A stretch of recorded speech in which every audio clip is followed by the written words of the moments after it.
Hello good morning friends. வாங்க இன்றைக்கி நம்ம எம்வி விலாக்ஸ் ஆஃப் மலர்வழி சேனலில் பார்க்க போகிறது சூப்பரான ஒரு சிப்பி காளான் ஃப்ரை தாங்க. சிப்பி காளான் ஃப்ரை தான் பார்க்க போகிறோம். அவ்வளோ டேஸ்ட்டாக இருக்குங்க. வாங்க எப்படி செய்யலான்னு சொல்லி நம்ம வீடியோவில் போய் பார்க்கலாம் வாங்க. பாருங்கள், இதுதான் சிப்பி காளானுங்க. இந்த சிப்பி காளான் வந்து அவ்வளோ டேஸ்ட்டாகவும் இருக்குங்க. ரொம்ப உடம்புக்கு ரொம்ப நல்லதுங்க. ஹெல்த் பெனிஃபிட்ஸ் இதில் நிறையா இருக்குங்க. நம்ம பட்டன் மஷ்ரூம் சாப்பிடுவோம். இது வந்து எப்போயோ ஒரு தடவை கிடைக்கும் போது இதை நம்ம யூட்டிலைஸ் பண்ணிக்கணுங்க, யூஸ் பண்ணிக்கணும். அவ்வளோ நல்லதுங்க.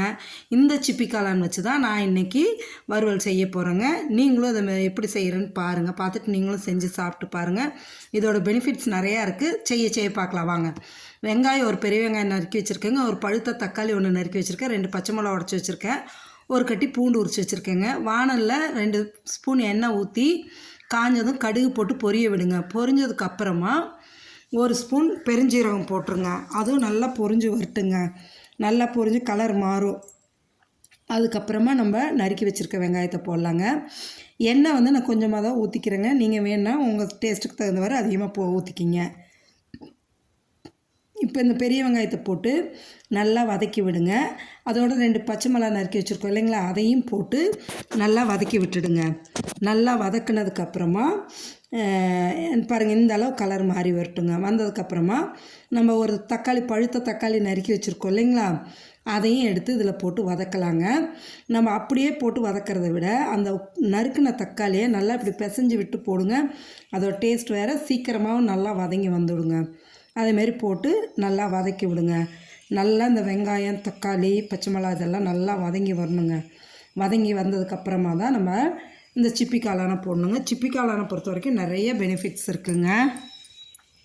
அது பார்த்திங்கன்னா லோ கேலரி ரொம்ப குறைவுங்க. உடம்புக்கு அவ்வளோ நல்லதுங்க. உடம்புக்கு வந்து நோய் எதிர்ப்பு சக்தியை தரக்கூடியது இந்த சிப்பி காளானுங்க.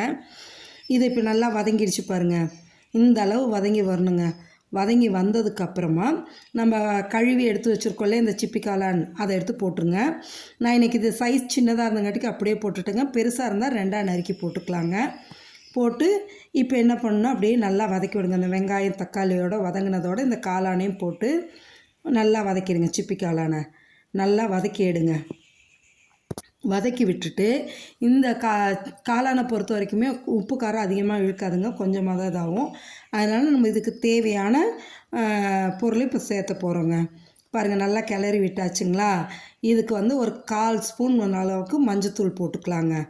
ஒரு 1/4 ஸ்பூன் போதும் மஞ்சத்தூள் போட்டுட்டு, காரத்துக்கு வந்து நான் குழம்பு மிளகாத்தூள் தாங்க போட போகிறேன். பாருங்கள், இந்த மஞ்சத்தூள் போட்டாச்சா. குழம்பு மிளகாத்தூள் நல்லா ஒரு 1.5 ஸ்பூன் வந்துட்டு ஸ்கூப்பாக போட்டுக்கலாங்க. ஸ்கூப்பாக போட்டுட்டு 1.5 ஸ்பூன் மிளகாத்தூள் போட்டுருங்க. போட்டுட்டு கொத்தமல்லி தூள் வந்து 1 ஸ்பூனுங்க. அதாவது தனியா பவுட்ரு போடுவோம் இல்லையா, அந்த தனியா பவுட்ரு ஒரே 1 ஸ்பூன் போட்டுக்கலாங்க. அதுக்கப்புறம் பார்த்திங்கன்னா கரம் மசாலா நம்ம வீட்டிலே அரைச்சது தாங்க. இது வந்து தனியாத்தூள் 1 ஸ்பூன் போட்டாச்சு. அதே அளவுக்கு 1 ஸ்பூனுக்கு கரம் மசாலா போட்டுருங்க. போட்டு இதெல்லாம் நல்லா ஈவனாக கலந்து வரணுங்க. இந்த சிப்பி காளானோட நல்லா சேர்ந்து கலந்து வர்ற அளவுக்கு பரட்டி விடுங்க.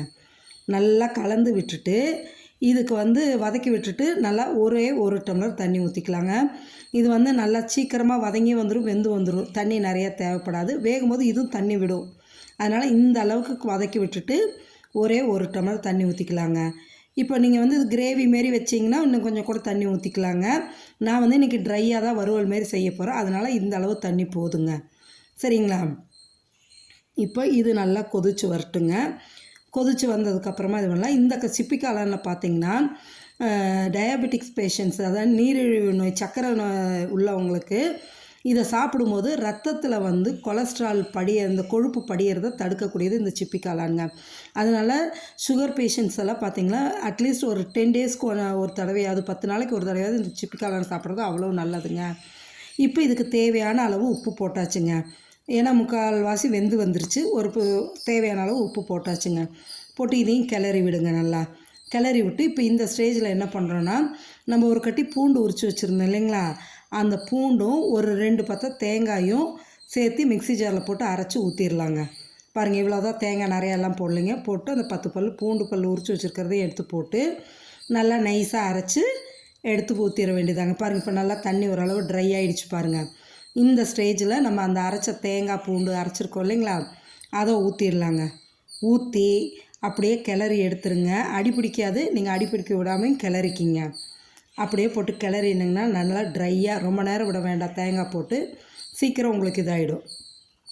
அப்படியே கிளறி எடுத்துட்டிங்கன்னா சூப்பரான சிப்பிக்காளான் வறுவல் ரெடி ஆகிடுச்சுங்க.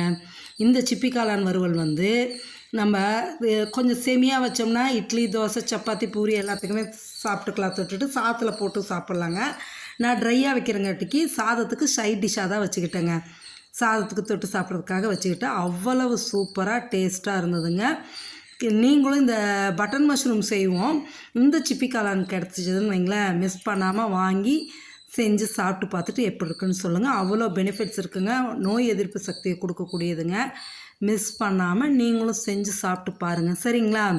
பாருங்கள், இந்த அளவு ட்ரையாக இருக்குங்க, அவ்வளோ டேஸ்ட்டாக இருக்குங்க. கறியெல்லாம் என்னங்க, மட்டன் சிக்கன் வறுவல்லாம் என்னங்க, அதெல்லாம் அந்த பக்கம் இருக்கணும். இது சாப்பிடும்போது அவ்வளோ டேஸ்ட்டாக இருக்குங்க. இப்போ பாருங்கள், நான் எடுத்து ஒரு பவுலில் எடுத்து வச்சாச்சுங்க. சாப்பாட்டுக்கு தொட்டுட்டு சாப்பிடும்போது அவ்வளோ சூப்பராக இருந்ததுங்க. மிஸ் பண்ணாமல் நீங்களும் இதை செஞ்சு சாப்பிட்டு பாருங்கள். நம்ம சேனலை மறக்காமல் சப்ஸ்கிரைப் பண்ணுங்கள், லைக் பண்ணுங்கள், ஷேர் பண்ணுங்கள். Okay, thank you friends.